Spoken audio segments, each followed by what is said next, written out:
해법을 찾는 토론 이슈엔 직설 시작합니다. 아파트 등 공동주택 공시가격이 2년 연속 두 자릿수 상승률을 보였습니다. 올해에도 공시가격 상승으로 인한 세금 폭탄 논란이 예상되자 정부가 1가구 1주택자에 대한 보유세 완화 방안을 발표했는데요. 지난 5년간 문재인 정부가 고수해온 과세 기조와는 정반대의 양상입니다. 새 정부 출범 그리고 6월 지방선거를 앞두고 부동산 정책이 또다시 격변기를 맞고 있습니다. 시장에 혼선을 주지 않는 합리적인 방안은 무엇인지 지금부터 이야기 나눠보겠습니다.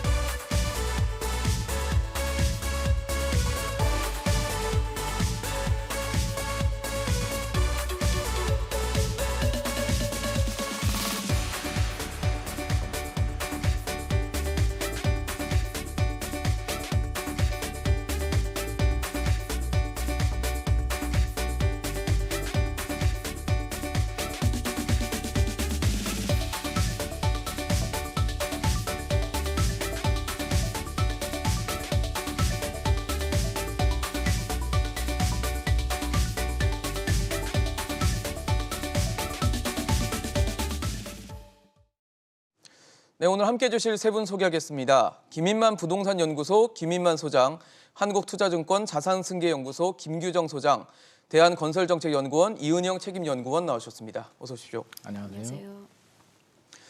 네, 정부가 전국 아파트 등 공동주택의 공시가격을 공개했습니다. 올해 공시가격 전체 상승률은 17.22%인데 지난해가 19.05%였으니까 소폭 낮아지긴 했습니다만 2년 연속 두 자릿수 상승률을 보였습니다. 그래서 아무래도 뭐 소폭 하락이라는 게 얼마나 의미가 있을지에 대해서도 의견이 좀 분분한데 네. 소장님 어떻게 보셨습니까? 이게 굳이 기준을 작년 상승에 비교하자면 소폭 하락은 맞죠. 맞는데 이게 2016년에서 2020년까지 상승률이 평균 5% 정도 되거든요. 네네. 그래서 매를 한 5대 맞다가 작년에 19대 맞았는데 17대 때리는 걸 적게 때리냐고 하면 보는 관점에 따라 다르겠지만 제가 볼 때는 여전히 높고요. 네네. 서울은 14% 정도 됩니다. 14%인데 네. 인천이 거의 30% 가까이 29.33% 그렇네요. 나왔고요. 경기도가 23%거든요. 그래서 전반적으로 세 부담은 굉장히 크고 정부에서 물론 이런 여론 분위기를 감안을 해서 좀 세 부담에 완화를 대한. 시켜주겠다라고 하는데 완화가 이제 1세대 1주택자들만 해당이 됩니다. 그래서 작년 공시가격을 또 적용을 해주겠다라고 하는데 우리 네. 조세의 원칙을 보게 되면 공평의 원칙이 있고요. 네. 명확의 원칙이 있고요. 편의의 원칙이 있고 경비 절감의 원칙이 있는데 원칙이 맞지 않은 것 같습니다. 공평의 원칙에도 맞지 않고요. 다주택자들, 일시적 이주택자들은 또 어떻게 할 겁니까? 그래서 그러게요. 또 명확하지도 않아요. 그러면 작년 수준으로 돌린다라고 한다면 그건 확정이 됐느냐. 또 법 개정이 필요한 문제고요. 그러게요. 결국엔 정책의 불확실성으로 이게 혼선만 더 가중되고 있기 때문에 저는 이게 의미를 찾기가 어려울 것 같고요. 이미 시작은 됐겠죠. 그리고 윤석열 당선인께서 2년 전으로 돌리겠다고 했거든요. 그러면 한 1년 반 지나면 이제 취임을 하게 되는데 그렇죠. 또다시 논의를 하게 되고 국회 법 개정 절차를 거쳐야 되기 때문에 좀 같이 논의를 해서 네. 인수위하고 같이 해서 좀 합리적인 방안을 찾았으면 더 좋지 않았을까 생각을 합니다. 알겠습니다. 참 뭐 공시가격이 지난해 이맘때쯤 굉장히 큰 논란이 됐었고 이번에도 발표가 됐지만 숫자로 봤을 때는 뭐 낮아졌다고 해도 작진 않은 숫자인 것 같습니다. 네, 말씀하신 것처럼 지난 2007년 그리고 작년 올해까지 역대 세 번째로 높은 연간 네, 상승률이거든요. 2007년이 22.7%. 네, 그때가 가장 높았고요. 네. 지금 역대 세 번째로 높은 수치인데 작년하고 단순 비교하면 뭐 소폭 낮아졌긴 하지만 네. 경기 인천 지역 수도권 쪽의 상승률이라던가 서울에서도 가장 상승률이 높은 지역이 도봉 노원 같은 중산층 주거자들이 많이 많은 사시는 지역들이거든요. 분들, 네, 그래서 지역이죠. 실제로는 뭐 이렇게 전년보다 낮아져서 덜 올랐다라고 느끼시는 분들은 별로 없을 것 같습니다. 현실화율 속도를 보면 저희가 그 공시가격 현실화 로드맵에 따라서 공동주택 같은 경우는 30년까지 90% 맞추는 이 프로그램을 이행을 하고 지금 있잖아요. 하고 있죠. 네. 근데 그것의 초반 저가 주택의 현실화율 속도를 조금 늦춰서 진행하는 계획대로는 진행이 되고 있는 것 같긴 네네. 한데 그래도 이제 시장의 체감 인상률이라든가 이런 거는 만만치 않은 상황이고요. 무엇보다 발표된 내용이 이제 아니다 보니까 네네. 이후에 새 정부 인수위에서 또 변경될 가능성 그리고 관련된 어제 발표된 내용들이 국회 논의 과정에서 또 덧대어지거나 달라질 가능성들이 있다 보니까 시장에서는 여전히 좀 혼선이 있는 것 같습니다. 그렇네요. 계속 바뀌는 정책에 대해서 아무래도 시장이 좀 쫓아가기 좀 버거운 상황들이 계속 좀 이어질 수 있겠다는 우려가 있는데 지금 앞서 김인만 소장님 말씀 주셨지만 정부가 아무래도 세부담에 대한 좀 경계를 하지 않았을까라는 생각이 드는 게 1가구 1주택자에 대해서는 어느 정도 완화를 하는 방안들을 내놨어요. 이거는 어떻게 보세요? 다주택자와의 형평성 문제나 이런 것들이 지금 벌써부터 제기가 되고 있거든요. 네, 사실 저희가 다들 얘기하는 사안들이죠. 자, 공시가격이 어떻게 변동하든지 간에 최근에 발생하는 이 문제의 근본적인 원인은 공시가격 현실화 로드맵입니다. 자, 이 기본 계획에 따라서 공시가격을 시세의 90%로 맞추겠다라는 목표 기간이 설정되어 있습니다. 있죠. 그리고 그 기간 내에 매년 균등하게 나눠서 이 공시가격이 상승이 돼야 하는 상황입니다. 그런데 처음 공시가격 현실화 로드맵을 만들 때는 네. 이것이 그 만들던 시점보다 부동산 가격이 급등할 것이라는 전제를 하지 않고 만들었죠. 그러니까 처음 발표됐을 때는 매년 상승률이 뭐 3% 수준 이 정도로 올라가니까 문제가 네. 없을 것이다라고 발표가 된 겁니다. 하지만 현실에서는 이 계획이 발표된 이후에 실제 부동산 가격이 많이 올라갔습니다.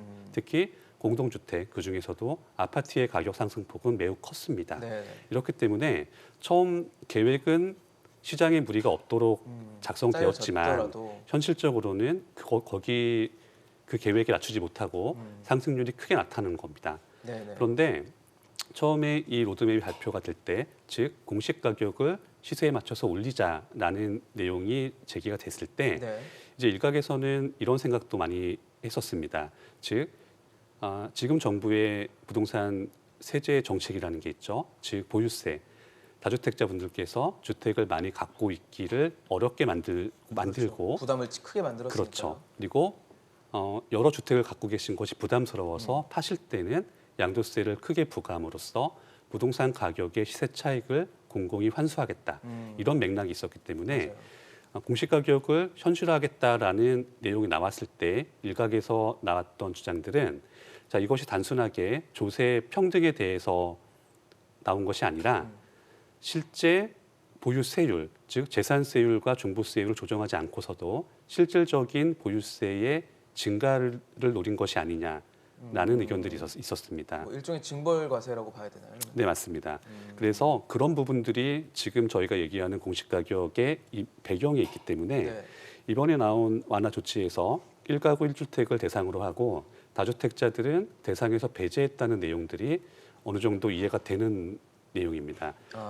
그동안의 기조를 봤을 때 전제를 해야 되겠네요. 네, 맞습니다. 지금까지 부동산 규제 자체가 예. 1가구 1주택자를 규제한 것이 아니라 다주택자를 규제한 것이었죠. 네네. 그리고 1주택자인 경우에는 고가주택 소유자의 한정에서 규제가 들어갔습니다.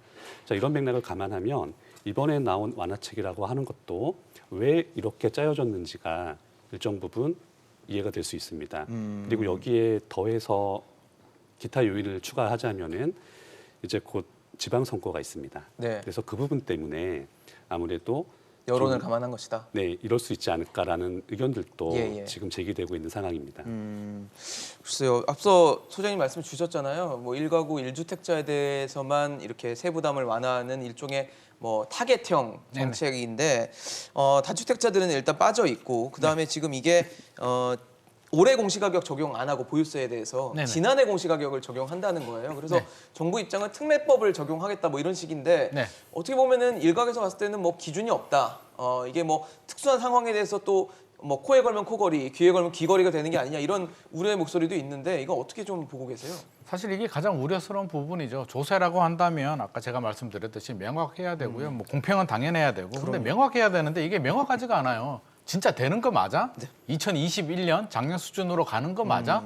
그마저도 불확실하고요. 네. 2020년 수준으로 또 갈 가능성도 있고 또 못 갈 가능성도 있습니다. 국회 처리 과정에서 안 돼. 무산돼 버리게 되면 그냥 올해 공시가격이 적용이 돼야 되는 거예요. 그래서 국민들 입장에서는 도대체 발표된 공시가격으로 내가 부담을 계산을 해야 되는지 작년 수준인지 재작년 수준인지 여전히 혼란스러운 상황이고 이게 한 달 후면 해결이 되느냐 그것도 모르겠고요. 언제 될지도 모르는 상황이기 때문에 저는 이런 불확실성은 바람직하지 않거든요. 지금 보유세를 왜 올립니까? 보유세를 올리겠다는 목적이 다주택자들이 매물을 시장에 내놓아서 그렇죠.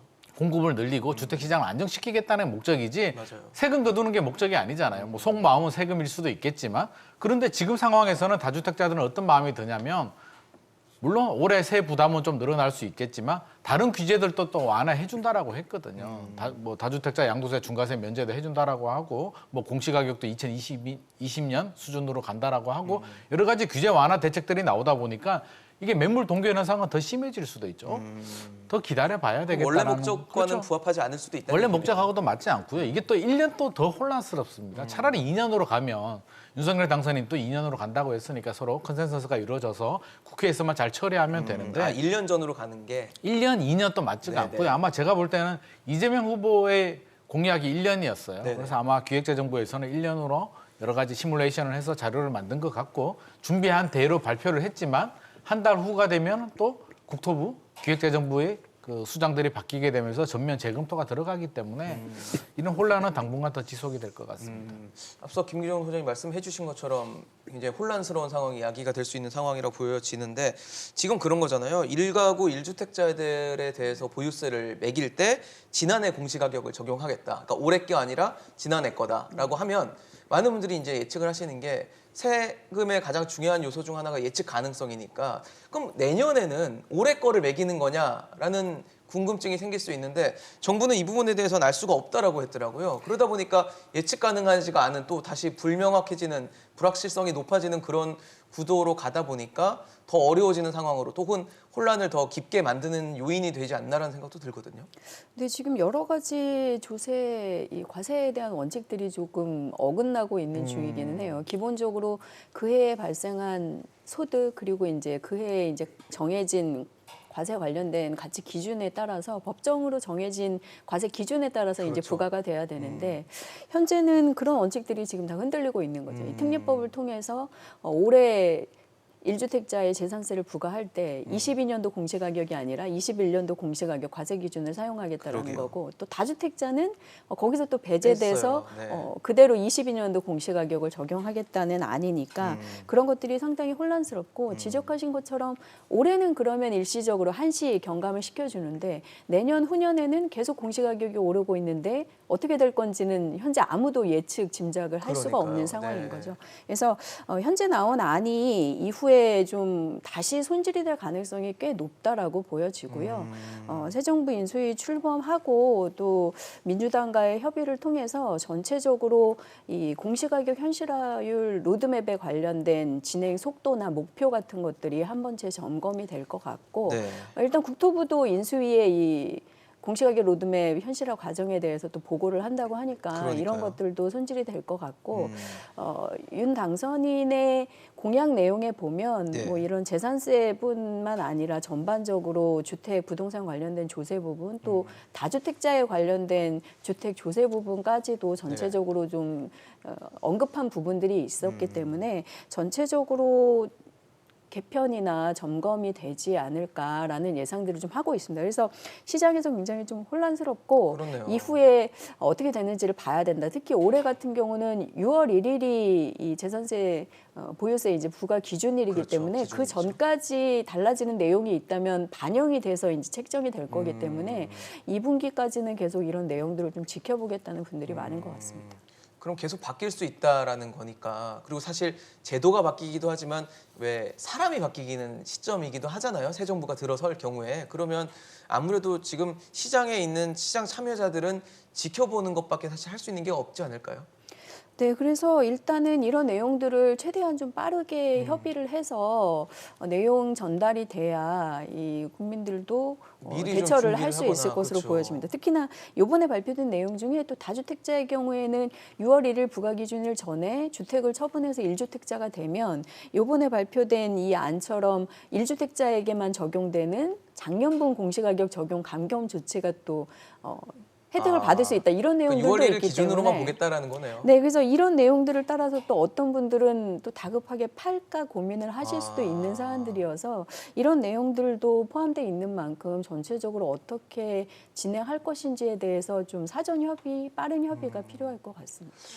모르겠습니다. 제가 지금 토론하면서 세 분 말씀 듣고 있는데 정말 모르겠다라는 생각밖에 안 드는 게 참 예측 가능하기가 힘들고 지금 계속 변수가 너무 많이 쌓여 있지 않을까라는 우려가 좀 돼요. 근데 뭐 종부세가 워낙 뭐 계속 논란이 됐던 문제이긴 한데 60세 이상 고령자에 대해서는 종부세를 또 이게 유예하는 방안을 검토를 하고 적용하기로 했습니다. 양도 뭐 증여 상속이 이루어지는 시점까지는 종부세를 내지 않아도 된다 뭐 이런 얘기인데 이렇게 되면 실효성이 좀 있어요. 이거 어떻게 봐야 됩니까?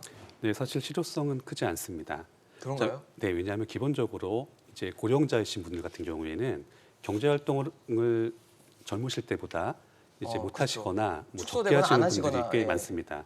자, 그런데 이런 분들이 고가 주택을 가지고 있다고 해서 세금을 좀 더 과하게 부과를 받는다면 단순하게 재산세뿐이 아니라 지역 가입자로서의 의료보험료도 같이 해당이 되죠. 그렇네요. 자, 이런 부분들이 과하게 부담이 된다면 힘드실 수밖에 없습니다. 그래서 이런 부분 때문에 뭐 어떤 분께서는 농담으로 이런 표현도 하십니다. 네. 한국에서 어떤 뭐 큰 재산이나 뭐 전문 자격 같은 거 준비하지 않고 은퇴를 하게 되면 나중에 나이가 든 다음에 노비나 가축이 되는 것밖에는 길이 없다라고 농담을 하십니다. 뭐 그 정도로 굉장히 소득은 없는데 내야 될 것들이 늘어나고 부담이 커진다라는 걸 뭐 아마 그렇게 좀 과격하게 표현하지 네네. 않았나 생각이 드네요. 네, 맞습니다. 그래서 그런 맥락에서 지금까지 계속 제기됐던 종부세가 은퇴자들, 고령자분들에게 과하다라는 내용들이 있었습니다. 네. 그래서 정부 차원에서는 이 부분을 완화하기 위해서 도입한 방안이 바로 종부세의 납부 유예가 되겠습니다. 그러니까 안 내라는 게 아니에요, 그죠? 그렇죠. 나중에 내라는 얘기입니다. 그렇죠. 그런데 문제는 이 납부 유예가 지금 현재 시점의 금액 가치를 기준으로 나중에 부과를 한다면 네. 뭐 그럴 수 있는 내용입니다. 하지만 납부가 유예되더라도 유예되는 동안에 지연 가산세라는 게 같이 추가가 됩니다. 가산세가 들어가요? 네, 맞습니다. 그래서 나중에 세금을 내더라도 지금과 같은 금액을 나중에 내는 것이 아니라 더 내야 되나요? 사실상 더 내는 거죠, 사실상. 자, 이렇게 가산세가 붙으니까요. 그렇죠. 이렇게 된다면은 결국 나중에 됐을 때 부담은 똑같은 겁니다. 이게 무슨 의미가 있죠? 지금 왜 납부 유예를 지금 해주는데 네. 돈을 더 내라는 얘기예요, 그러면? 그러니까 시간을 밀어줄 테니까 돈은 더 내라 뭐 이런 얘기인 거네요. 네, 맞습니다. 근데 또 그렇게 안 할 수도 없는 것이 네. 자, 화폐라는 것은 시간 가치가 있습니다. 그렇겠죠. 그리고 네. 한국은 물가 상승률이 있기 때문에 오늘의 10,000원이 10년 뒤의 10,000원의 가치는 같진 아닌 않죠. 거죠. 예. 네, 그렇기 때문에 사실 지연 가산세라는 게 아예 없다고 한다면은 어떤 부분에서는 충분히 세금 납부 여력이 있는 분들도 세금을 내지 않고 나중에 내겠다는 도덕적 해이나 뭐 이런 것들이 그런 것이 발생할 발생할 수 수 있겠네요. 있습니다. 그래서 지연 가산세를 아예 무시할 수도 없지만 그렇다고 해서 이걸 부과를 하게 되면 이게 큰 혜택은 아니게 되는 겁니다. 언젠간 내야 되는 금액이 그렇네요. 되니까요.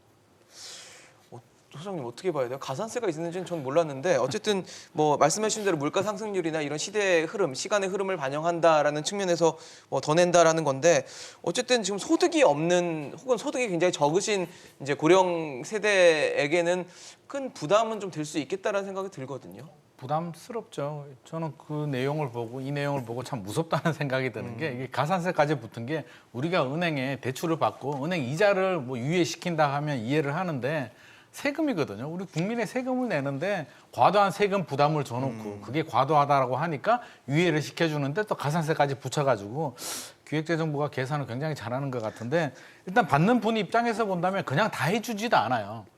이 요건도 굉장히 좀 까다롭습니다. 연소득이 7천만 원 이하여야 되고요. 그 세액이 100만 원 초과가 돼야 되고 만 60세 이상이 돼야 되기 때문에 유예하고 싶다고 또 유예가 되는 것도 아니고요. 그러니까 요건이 있네요. 요건이 그렇죠? 있어요. 네. 그래서 유예를 하더라도 또 가산세도 붙게 되고 이게 과연 얼마나 도움이 될까? 그리고 아까 우리가 상승률 얘기했듯이 네. 자 올해는 작년 수준으로 또 1세대 1주택자들은 해준다라고 하는데 그렇죠. 어떻게 됐든지 간에 17%가 올랐거든요. 그러니까요. 평균이지만 네네. 내년에 5% 오른다라고 하면 결국은 22%가 또 올랐는 거잖아요. 그럼 내년에는 세 부담이 어떻게 할 것이냐. 그러니까요. 계속 늘어나는데 내년에 또 유예하고 유예하다 보면 집값보다 세금이 더 나오지 않을까 하는 걱정이 될 수밖에 없고요. 그럼 집주인들은 또 가만히 있을까. 제가 볼 때는 가만히 있을 것 같지는 또 않거든요. 세입자에게 결국은 전가하는. 세입자들도 전가를 해야죠. 그래서 전세가 월세 시대로 가속화되는 부작용까지도 나오기 때문에 이게 굉장히 복잡한 다단하네, 숙제고요. 복잡다단해요, 이게 정말. 너무 쉽게 저는 땜질 처방 같아요. 지금 너무 공시가격 현실화 로드맵 때문에 집값도 올랐는데 너무 많네. 빨리 작년 수준으로 가야겠다. 그러면 내년에도 문제가 되고요. 계속 이런 식으로 하면 계속 작년 수준으로 갈 수밖에 없는 거예요. 그러니까요. 그러면 공시가격이 무슨 의미가 있고 현실화가 무슨 의미가 있으며 현실화도 아마 저는 로드맵이 나중에 다시 또 정리가 될 것 같긴 한데 진짜 바람직하지 않는 것 같습니다. 결국에는 좀 실질적으로 실수요자들의 혜택을 볼 수 있게 아예 정확하게 뭐 면제를 해주든지 감면을 해줘야 되는데 이런 식으로 임시 땜질식 처방은 시장의 혼선만 더 가중시키고 더 문제만 생길 것 같습니다. 네, 뭐 의도는 그런 것 같아요. 세부담 줄여주겠다. 1가구 1주택자는 실수요자니까 줄여주고, 그다음에 고령자분들은 이제 소득이 줄어들고 혹은 없을 수 있으니 그것도 밀어주겠다라는 게 뭐 정부의 취지겠죠. 근데 지금 말씀해주신 것처럼 만약에 1가구 1주택자에 대해서 지금 한 해 전, 1년 전에 공시가격을 적용하는 걸 앞으로 계속 해간다면 1년 전 거를 계속 적용받는다라고 볼 수도 있겠지만 언젠가 정상화될 수도 있을 거 아니에요. 그럴 경우에는 또 한 2년을 건너뛰는 또 공시가격을 적용받으면서 뭔가 세금 부담이 더 커질 수 있는 우려들도 생길 수 있을 것 같은데 언젠가 정상화가 된다는 가정이 있다면 그때 가서 또다시 또 혼선이 빚어지지 않을까라는 우려도 생길 것 같거든요. 네, 그래서 다들 걱정하는 부분인데 일단 한 해 전에 공시가격을 과표 기준으로 사용한다는 이런 특례를 매년 연장할 수는 없을 것 같습니다. 제 그러니까요. 개인적인 생각으로는 그럼 다시 돌아오겠네요. 올해 같은 경우는 연속으로 집값이 너무 많이 오르면서 공시가격이 2해 연속으로 많이 거의 올랐죠. 두 자릿수 상승세를 보인 데다가 코로나라는 특수 상황으로 다들 이제 소득 감소라던가 경기 침체에 어려운 부침을 겪고 계신 상황이다 보니 특례로 뭐 이렇게 조치를 했지만 네. 이런 특례 상황을 매년 법에 덧대가면서 적용을 하는 거는 불가한 일이고 합리적이지도 않아서 차라리 이제 공시가격의 수준을 조정한다던가 이번에는 논의가 되지 않아서 얘기가 빠졌지만 공정시장 가액 비율, 그러니까 네. 공시가격을 실제 과표 기준으로 책정할 때 어느 정도 비율로 적용할 거냐에 관련된 수치가 현재는 최근 상당히 높아지고 있는 있죠. 상황이고 예. 상당히 높죠. 그래서 일반 주택 같은 경우 60%, 아파트 같은 경우는 올해 이제 100% 적용이 될 그렇죠. 건데 올해는. 이 수치를 어떻게 또 조정해서 적정하게 과표로 삼을 것이냐에 대한 부분들도 추가가 될 수밖에 없을 것 같습니다. 네. 그래서 일단 올해는 만약에 이번 안이 어느 정도 논의돼서 적용이 된다면 한시적인 그야말로 특례 상황으로 이렇게 전년에 공시가격을 사용하는 특이한 상황이 될 것 같고 네. 이후부터는 공시가격 현실화 로드맵을 조정해서 어느 정도 이 목표 수치라던가 네. 인상 속도를 조절을 하고 네. 공정시장 가액 비율이라던가 또 세부담 상한선 같은 과도하게 높아져 있는 부분들을 좀 현실감 있게 조정하는 부분들도 적용이 될 것 같고요. 종부세 같은 부분만 해도 현재 뭐 이중과세라는 의견을 계속 맞아요. 내시는 분들도 있고 다주택자라던가 뭐 이런 주택을 보유한 분들에 대한 징벌적인 세제 측면에서 주택수에 대한 중과 또 세율의 인상 같은 것들이 같이 되고 있기 때문에 네.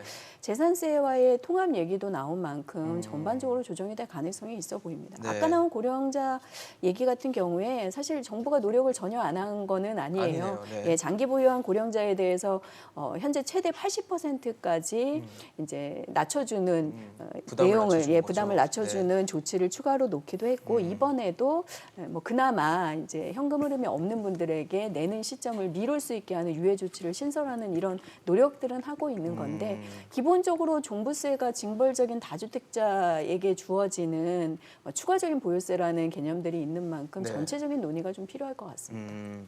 사실 저희가 공시가격 얘기하면은 공시가격 자체가 올라가는 것도 굉장히 논란이 늘 되면서 특히 집값이 많이 오르면서 공시가격이 올랐기 때문에 논란이 되지만 앞서 말씀 주신 공시가격 현실화, 그러니까 시세와 공시가격이 간극이 너무 크다 보니까 이거를 좀 맞춰가겠다라고 했던 지금 로드맵이 이미 깔려 있고 거기에 앞서 말씀하신 공정시장가액 비율 이런 것들이 다 지금 오르는 추세에 있기 때문에 부담은 집값이 오르는 데다 이런 게 다 오르니까 이제 더 부담이 좀 커지는 양상인데 일단 공시가격 현실화 로드맵 이게 이미 로드맵이니까 계획이 짜져 있는데 이거를 지금 조정하겠다라는 게 국토부의 얘기인데 문제는 조정을 어떻게 하느냐인 것 같아요. 뭐 로드맵의 달성 시기를 좀 더 뒤로 미뤄서 한다는 건지 아니면 기존의 목표 수준을 좀 낮춰 잡겠다는 건지 지금 알 수가 없는데 바람직한 시장에 좀 혼선을 줄이고 부담을 다시 현실화하는 방법에 있어서 가장 바람직한 방법은 어떤 게 있을까요?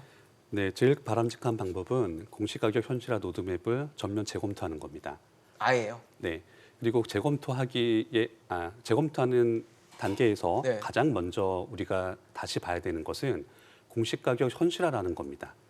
자, 애초에 한국에서 공시가격을 현실화하는 것이 정당하다라는 논리가 등장했던 내용은 네. 고가 부동산이 있습니다.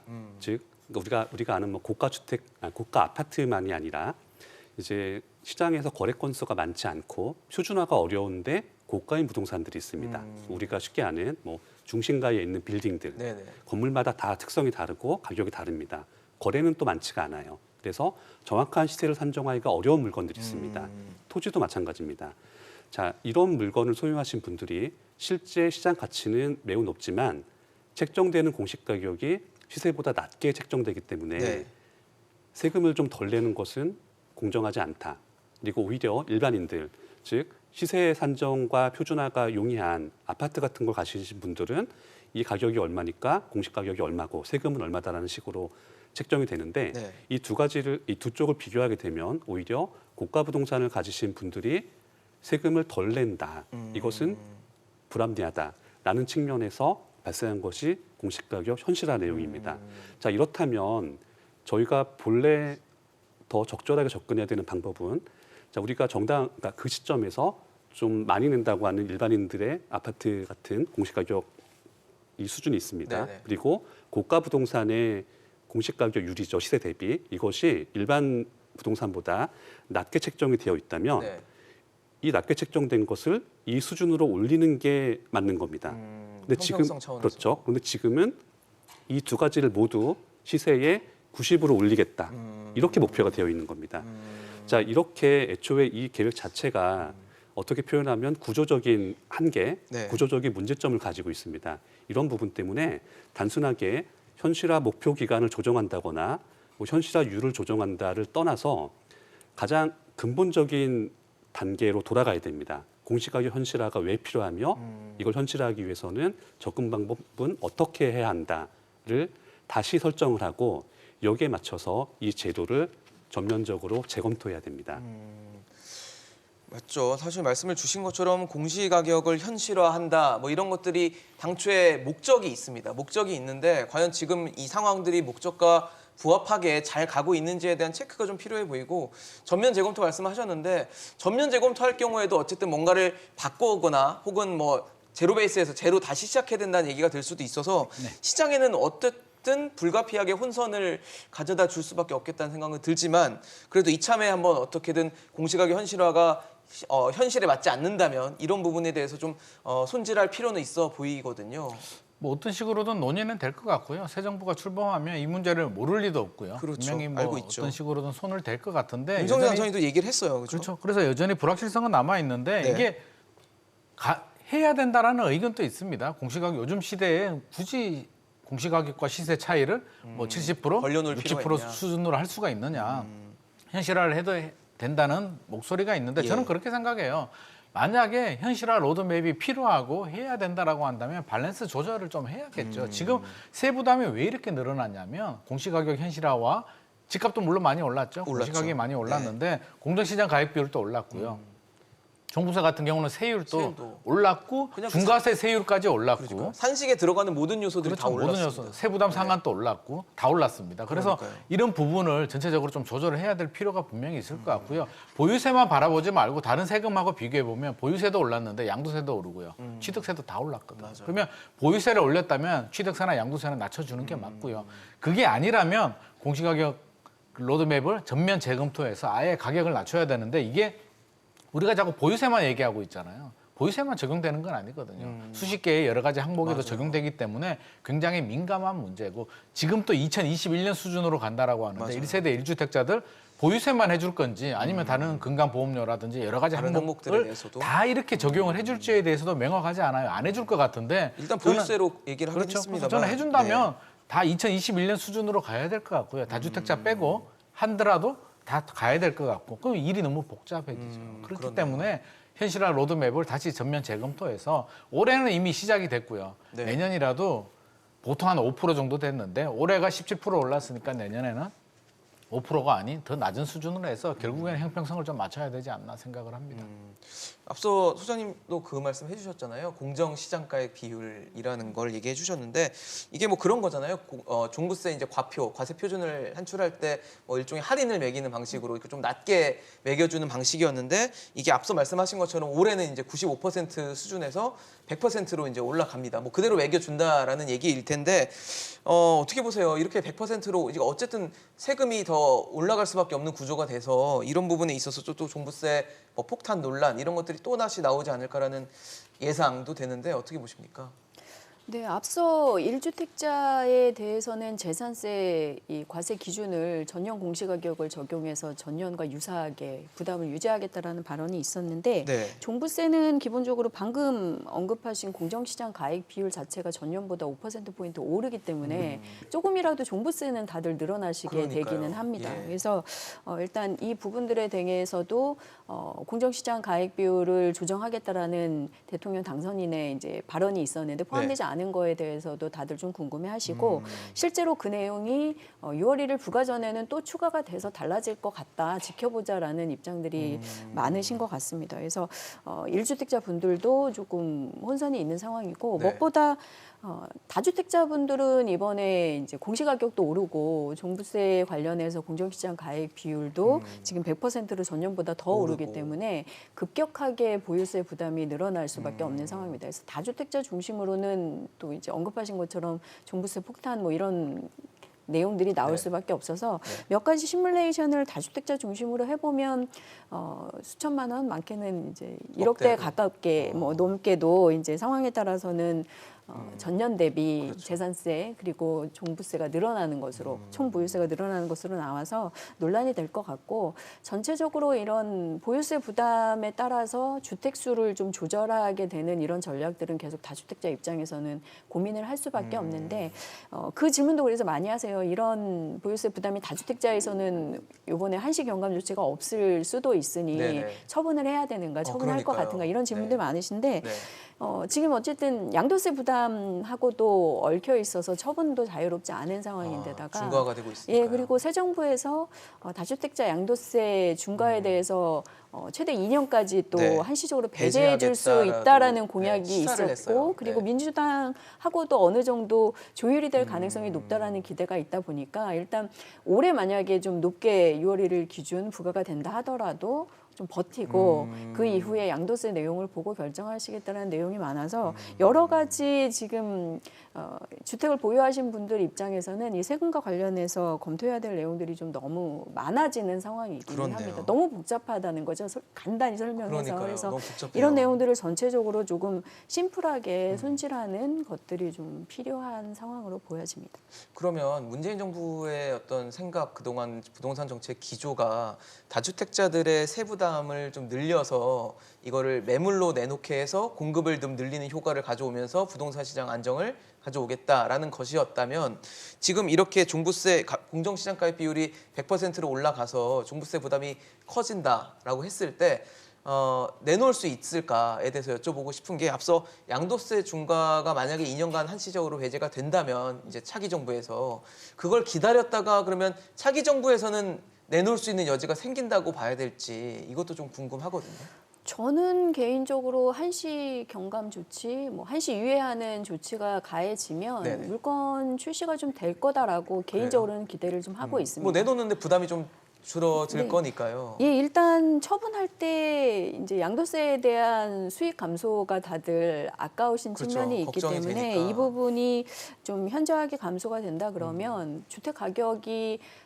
목표만큼 혹은 목표 이상 상당히 올랐다라고 판단되는 자산에 대해서는 조금 처분을 하실 가능성들이 있어 보이고 다만 이제 뭐 서울의 강남권 재건축이라던가 최근에 또 새로운 기대감이 형성되고 있는 상품들은 조금 다를 수 있겠지만 전체적으로 다주택자들의 매물 출하를 좀 유도할 수 있을 것으로 기대가 돼서 저는 일단 그런 부분들은 최대한 빨리 협의가 돼서 같이 좀 발표가 되어야 이 내용들하고 같이 감안해서 주택 보유자들이 대응을 할 수 있을 것 같습니다. 그렇습니다. 참 뭐 복잡하다는 생각밖에 좀 안 드는데 이은영 연구원님께도 여쭤보고 싶어요. 지금 어쨌든 종부세 부담이 커진다라는 가정하에 그동안 양도세 중과를 하기 전에도 양도세를 좀 낮춰서 시장에 매물을 좀 출회할 수 있게 해줘야 된다. 그러니까 문을 열어줘야 된다고 했었는데 어쨌든 지금 중과가 돼서 뭐 지방세까지 포함하면 3주택자 이상 같은 경우는 뭐 82.5%의 또 세부담을 해야 되는 그래서 그러니까 물건을 내놓지 않는 상황들이 연출되고 있는데 결과적으로 윤석열 정부가 시작돼서 만약에 양도세 중과가 한시적으로 만약에 면제가 된다면 어떻게 뭐 공급 효과가 좀 있을 거라고 보십니까? 네, 기본적으로 양도세 중과를 유예한다 정도가 아니라 중과 유예와 함께 네. 완화까지 함께 이루어진다면 네네. 분명히 매물은 나올 가능성이 매우 높습니다. 완화 폭도 중요하겠네요. 네, 맞습니다. 그런데 지금 저희가 오히려 고민해야 되는 것은 예. 우려해야 되는 것은 단순하게 양도세를 조정했다고 해서 매물이 나왔다. 그러면 모든 것이 해결된 것인가? 바로 이 그렇죠. 부분입니다. 그 다음 또 스텝이 또 있을 그렇죠. 거 아니에요? 기본적으로 집을 여러 개 가지신 분들이 지금 팔지 않고 계시다가 양도세가 완화되었을 때 매물을 내놓았다는 것은 그동안의 부동산 가격이 변동을 했죠. 거기에 따른 시세 차익을 일단 현금화해서 손에 넣겠다는 겁니다. 그렇겠네요. 자, 그렇다면 네. 이 사람들이 이 현금화한 금액을 가지고 뭘 할 거냐는 겁니다. 정기 적금만 할까요? 아니면 설마. 주식을 할까요? 네. 뭘 할까요? 기본적으로 사람들은 자신들이 하지 않았던 투자 시장에는 잘 들어가지 않습니다. 불확실하고 위험하니까요. 결국에는 자기들이 아는 쪽으로 자신이 가진 돈을 다시 투자할 가능성이 매우 높습니다. 그럼 부동산이겠네요. 그렇죠. 그런데 우리가 지금까지 몇 년 동안 다주택자에 대한 규제를 강화하면서 우리는 학습을 했습니다.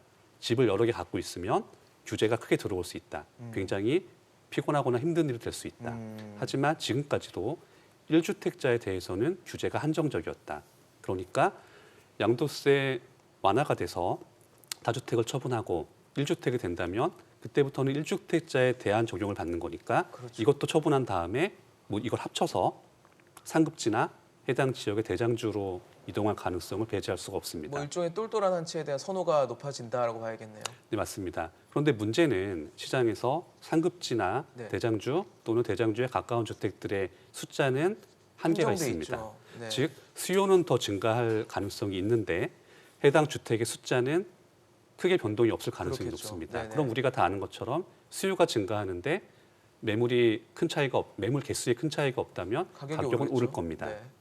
즉 지난 몇 년간 시행되었던 다주택자에 대한 부동산 규제가 지금에 와서 완화가 된다면 이 모든 과정이 결과적으로는 부동산 가격의 상승으로 연결될 가능성이 높다는 것을 지금 우리가 우려해야 되는 겁니다. 단순하게 양도세 완화가 되면 문제가 해결될 것이냐 이렇게 생각하면 안 됩니다. 그렇네요. 똘똘한 한치의 선호 현상이 높아질 수 있다라고 말씀을 주셨는데 그럼 어쨌든 다주택자가 1주택자가 된다는 얘기는 나머지 갖고 있는 한 주택을 제외한 나머지 주택은 시장에 나온다라고 좀 받아들일 수 있지 않을까라는 생각도 들거든요.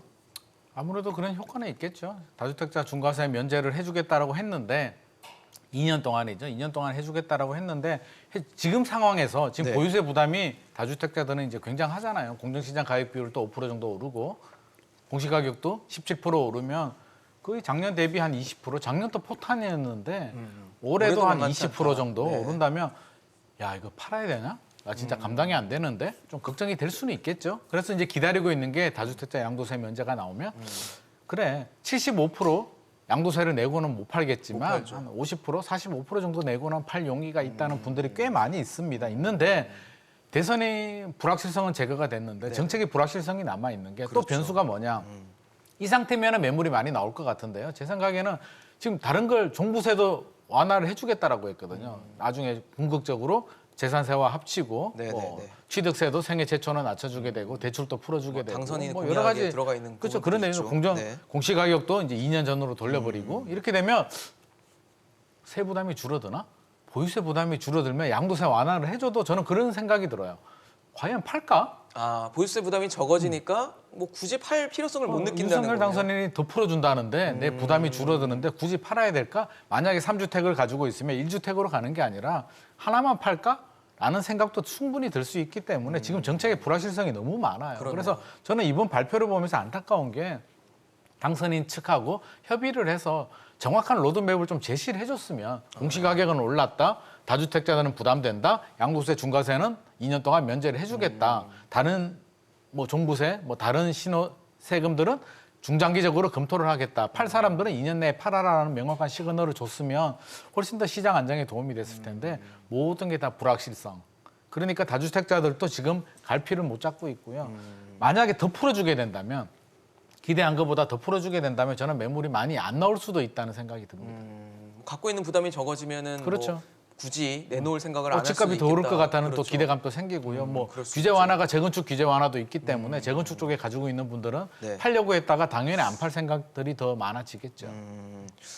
참 뭐 관망할 수밖에 없겠다라는 생각이 들 수밖에 없는 게 앞으로 어떻게 될지 모르니까 일단 좀 지켜보자라는 심리도 충분히 가질 수 있겠다는 생각이 들고 만약에 정부가 의도한 대로 다주택자들이 뭐 세부담을 느껴서 집을 내놓는다라고 가정을 해도 과연 이 풀어진 매물들이 누군가에게 갈까에 대해서도 좀 의문이 드는 게 요즘에 대출 규제는 여전히 강하게 적용되고 있고 특히 올해 같은 경우는 이 DSR이라고 해서 이제 연소득에 대비한 어떤 대출 한도가 정해져 있기 때문에 뭐 집이 나오는 거지 내 소득이 오르는 건 아니니까요. 그 소득에 대해서 한계가 있다면 대출 받기가 힘들면 결국 집을 사기는 여전히 좀 쉽지 않을 것 같다는 생각이 들면서 그냥 집이 매물만 나왔지 누군가에겐 가지 못하는 그런 상황들은 연출되지 않을까라는 좀 생각은 드는데 어떻게 봐야 됩니까?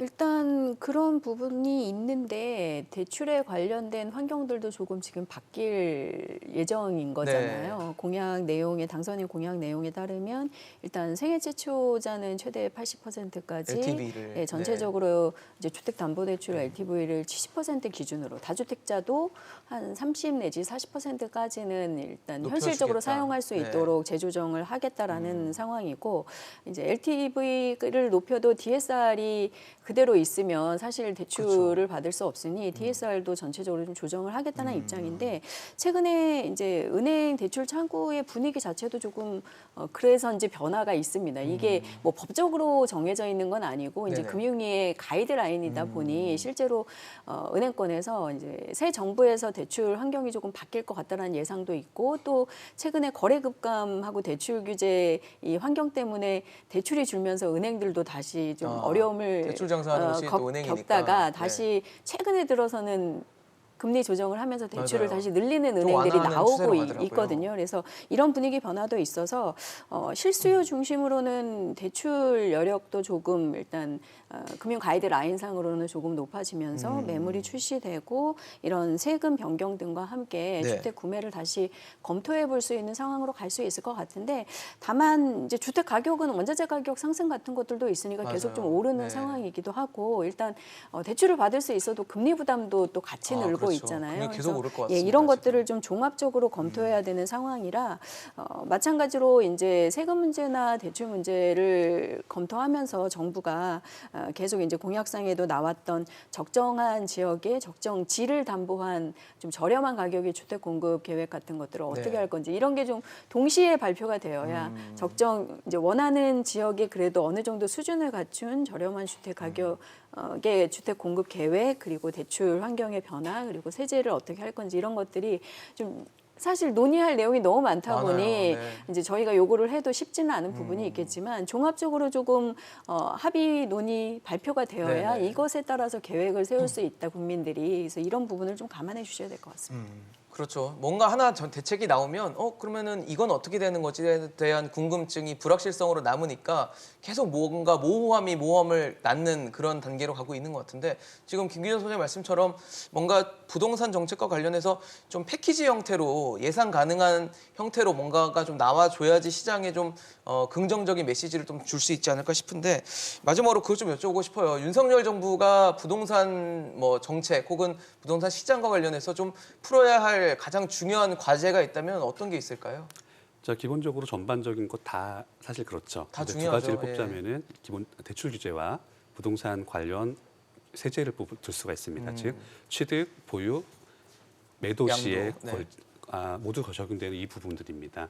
근데 이 부분들은 그렇게 복잡할 것은 없는 것이 자, 최근 5년 동안 이번 정부에서 규제를 많이 강화했습니다. 네. 그래서 지금 문제가 지적이 된 거죠. 하지만 쉽게 생각하면 전 정부에서는 이런 문제들이 부각되지 않았습니다. 그렇다면 다음 정부에서 만들어갈 정책의 기본적인 방향도 전 정부의 수준을 생각을 했을 때 그때 이 정도 했을 때 문제가 없었다라는 것을 참고로 해서 지금 그 정도 기준으로 완화하려면은 이걸 한 번에 할 것인지 아니면 순차적으로 완화할 것인지 이런 부분만 고민한다면 정책 방향을 설정하는 데는 큰 문제가 없을 것으로 판단합니다. 연착륙이 좀 할 수 있는 방안들이 필요하다라는 건데 하여튼 뭐든 급하고 갑자기 급격스러우면 시장에 어떤 식으로도 충격이 가니까 아무래도 좀 단계적이거나 완화적인 어떤 그런 부분들은 필요할 것 같은데 소장님은 가장 중요한 과제 어떤 게 있다 보십니까? 저는 명확한 시그널을 줘야 된다고 보는데요. 지금 불확실성이 너무 커졌거든요. 맞아요. 그래서 취임하고 준비하면 너무 늦을 것 같아요. 그래서